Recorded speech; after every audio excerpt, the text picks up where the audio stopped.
Čau, moje jméno je Emery. No a dneska vám chci říct, co jsem našel a co vám chci říct.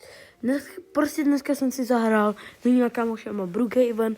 Chtěli jsme si zahrát nějakou hru. No a najednou prostě vidím, že bum, prostě přijdu na tom olympiádu, přijdu prostě jedu sjezdovkou a normálně jdu pod tu věc, jako pod tu sjezdovkou, normálně tam spadnu a najednou se propadnu dolů a tam je potom něco neskutečného. Prostě uvidíte dál ve videu.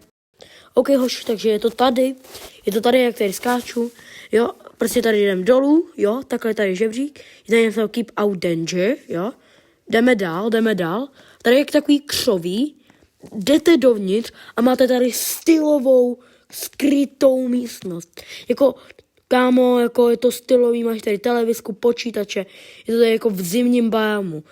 Dej like a odběr. Tak, cés.